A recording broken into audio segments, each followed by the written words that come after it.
예수님께서 무덤에, 즉 아리마대 사람 요셉이라는 사람의 무덤에 안치된 때가 안식일 전날 늦은 오후입니다. 즉 안식일에는 아무것도 하지 말아야 되는 그런 상황 속에서 매우 늦게 무덤에 묻히신 것이지요. 그래서 예수님의 시신에 장례 절차에 따른 향품을 바를 틈이 없었다라는 것이 오늘 본문에 너무 잘 드러나 있습니다. 그럴 틈이 없었다라는 것이죠. 그래서 이것이 아마 이 여인들의 마음속에 계속 안식일 내내 갖고 있는 안타까운 마음이었을 것입니다. 다른 사람도 아닌 사랑하는 주님께 당연히 해야 될 그 시신의 향품을 바르는 것, 이것을 하지 못했다는 것.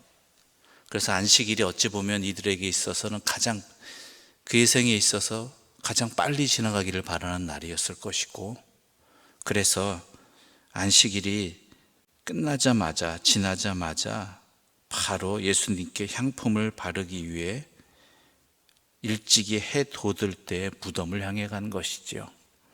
솔직히 해 돋을 때 무덤에 간다는 것, 이건 두려운 일이기도 합니다. 게다가 이들에게 있어서는 더 큰 염려가 있지요. 여인들 셋이 가는데 무덤 앞에 놓여 있는 그 큰 돌 덩어리를 어떻게 옮길 것이냐 하는 것이죠. 그래서 방법이 없지 않습니까? 무덤 입구를 막을 정도의 큰 돌을 여인 셋이 옮긴다는 것. 그럼에도 불구하고 이들에게 있어서는 주님께 향품을 발라야겠다는 마음이 먼저이기에 분명히 그 무덤의 앞에 있는 돌문을 옮길 수 없음을 알고 있으면서도, 그것에 대해서 근심하면서도 그 무덤을 향해서, 예수님의 무덤을 향해서 나아갔던 것입니다. 대단한 정성입니다. 이 정도면 대단한 수고이지요. 그런데요, 오늘 본문을 읽어보면요, 계속해서 나타나는 단어가 하나가 있습니다. 그것은 뭐냐면 믿음이라는 단어입니다. 이 세 여인의 수고스러운 그 정성과 열심인 마음도 함께 기록되어 있지만, 오늘 본문에서 말하고자 하는 것들은 또 하나는 뭐냐? 이 여인들 또한 믿음이 없었다라는 것이죠. 그들이 근심하면서 예수님의 무덤을 향해 나아갔을 때 어떤 일이 먼저 그들의 눈에 보였습니까? 돌문이 가로막혀 있어야 되는데 굴려져 있더라는 것이죠. 굴려져 있다, 벌써. 그럼 이 정도 되었으면 여인들은 이 상황 속에서 먼저 생각했어야 될 것이 뭐냐면 예수님께서 부활하셨다라는 생각이어야 한다는 것입니다. 왜냐하면 예수님께서 이미 앞서서도 수차례 이야기하셨거든요. 예수님께서 자신의 고난을, 순환을 이야기하시면서 항상 빠지지 않고 하셨던 것이 부활에 관한 말씀이었습니다. 내가 사흘 만에 부활하리라. 그렇다면 이 여인들이 먼저 보아야 될 것은 이 돌문이 옮겨졌을 때 먼저 여러 가지 생각이 떠오를 수 있겠죠. 누가 시신을 훔쳐갔나 보다, 아니면은 뭐 다른 여러 사건이 있나 보다도 있겠지만, 그 중에 하나가 바로 예수님께서 부활하셨다라는 생각이 들었어야 됨에도 불구하고 그렇지 못했다라는 것이죠. 이 여인들이 안 들은 것 아니지 않습니까? 예수님의 말씀을. 그리고 또 그 뒤에 나타난 일들, 막달라 마리아에게 예수님께서 보이셨습니다. 그래서 막달라 마리아가 예수와 함께 하던 사람들에게 이 일을 알렸다라는 것이죠. 11절 말씀 함께 읽어볼까요? 11절입니다. 함께 읽겠습니다. 그들은 예수께서 살아나셨다는 것과 마리아에게 보이셨다는 것을 듣고도 믿지 아니하니라. 13절 또 읽겠습니다. 두 사람이 가서 남은 제자들에게 알렸으되 역시 믿지 아니하니라. 그리고 예수님께서 하신 말씀이 나오죠. 14절 말씀 우리 함께 읽겠습니다. 14절입니다. 그 후에 열한 제자가 음식을 먹을 때 예수께서 그들에게 나타나사 그들의 믿음 없는 것과 마음이 완악한 것을 꾸짖으시니 이는 자기가 살아난 것을 본 자들의 말을 믿지 아니함일러라. 분명히 예수님께서 부활하셨다는 이야기를 들었을 때도 다른 제자들은 믿지 않았습니다. 보지 않았기 때문이겠죠. 근데 이미 들었습니다. 앞서도 말씀드렸다시피 또 막달라 마리아를 통해서 듣고 또 다른 두 제자, 즉 엠마오로 가던 두 제자들의 증언을 통해서도 들었단 말이에요. 근데도 믿지 아니하였다라는 것이죠. 제자들의 삶이 본격적으로 변화된 것은요, 예수님의 부활을 믿기 시작하면서부터입니다. 물론 그것이 들음으로 믿음이 되면 참 좋겠는데 보지 아니하였기 때문에 믿지 않았으므로 이들에게 있어서는 참 안타까운 일이지만 나중에 예수님을 만남으로 인해서 또한 예수님의 부활을 확신하게 되었지요. 예수님께서 안타까우시는 것이 바로 이것입니다. 믿음 없음이 사실이 분명함에도 불구하고 그 사실을 받아들이지 못하는 그러한 상태에 머물게 한다는 것이죠. 우리에게 믿음이 중요한 이유가 바로 이것입니다. 아무리 들었으면 뭐합니까? 믿음으로 듣지 아니하면 그 일이 벌어졌어도 듣지 아니하는 것이 우리들입니다. 예수님께서 그렇도록 수차례 이야기했음에도 불구하고 들은 말, 이 사람도 들었겠죠, 당연히. 근데 믿지 않았다라는 것이죠.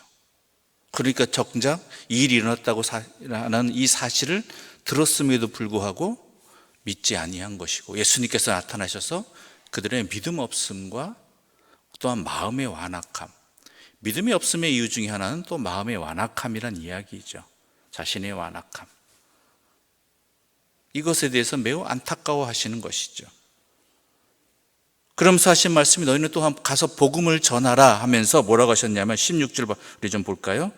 믿고 세례를 받은 사람은 구원을 받을 것이요 믿지 않는 사람은 정죄를 받으리라. 계속 믿음에 관한 이야기로 나옵니다. 믿는 사람은 복음을 들었을 때 믿는 사람은 구원을 얻을 것이고 믿지 아니하는 사람은 정죄를 받을 것이다 라고 이야기하고 있습니다. 복음은 무엇입니까? 예수님에 관한, 하나님에 관한 진리의 말씀 아닙니까? 우리들 또한 마찬가지입니다. 우리가 믿음으로 듣고 있느냐라는 것입니다. 우리가 많은 하나님의 말씀을 듣습니다. 그렇죠? 오늘도 이 새벽에도 듣고 계시잖아요. 그럴 때 이 말씀을, 성경의 말씀을 또한 성경도 읽지요. 그럴 때 이것을 믿음으로 읽고 있느냐, 듣고 있느냐라는 것이죠. 듣긴 들었는데 믿음으로 듣지 아니하면요, 그 대표적인 결과가 뭔지 아십니까? 내 마음의 완악함을 이기지 못해요. 즉 말씀을 들었음에도 불구하고 내 삶이 이전과 다를 바 없이 변화 없는 그러한 삶을 살고 있다는 것이죠. 말씀은 끊임없이 우리가 변화되기를 증거하고 있습니다. 그 말씀에 따라서 우리가 거듭나기를 원하고 있습니다. 듣는 자들은 복이 있을지어다라고 이야기하면서, 그럼에도 불구하고 내가 변화되지 않는다는 것, 그 말씀 앞에 내 삶이 반응하지 않는다는 것은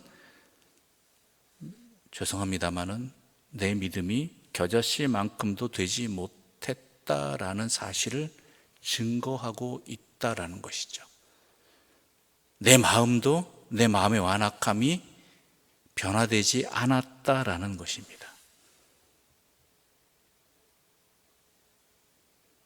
제자들의 모습과 다를 바 없다라는 것이죠. 그 마음의 완악함이 믿음 없음으로 인해서 또다시 여전한 그 삶으로 살아가게 된다라는 것이죠. 겨자씨만한 믿음이 있다라면 이 산을 들어서 이 산을 이곳에서 저곳으로 옮길 정도로 하는 것, 그것은 바로 내 자신이 먼저 변화된다라는 것입니다. 말씀 앞에서. 그저 감탄만 하고 감정만 좋다고만 느끼고 그러나 내 삶에는 아무런 영향이 미치지 못한다면, 내 삶에 조금이라도 변화가 없다라면 그것은 말씀은 들었을 때 믿음으로 듣지 아니한 것이고 나에게 믿음이 부족한 것입니다.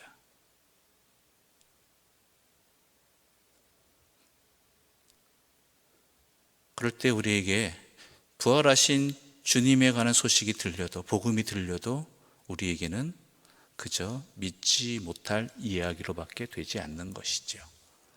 이것을 믿는다면 부활을 믿은 예수님의 제자들과 예수님과 함께한 사람들이 그 삶이 변화되어 사도행전의 놀라운 역사로 이어진 것처럼, 회개하고 돌이키는 역사가 있었던 것처럼 우리의 삶도 주님 말씀 믿는다면 그 말씀에 따라서 내 삶이 바뀌어야 되고, 또한 내 삶의 이전과는 다른 모습들이, 부활의 생명을 살아가는 참된 믿음의 사람의 모습이 나타나야 한다라는 것입니다.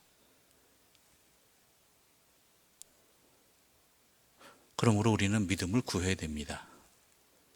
또한 믿음으로 주의 말씀을 들을 수 있어야 되는 것입니다.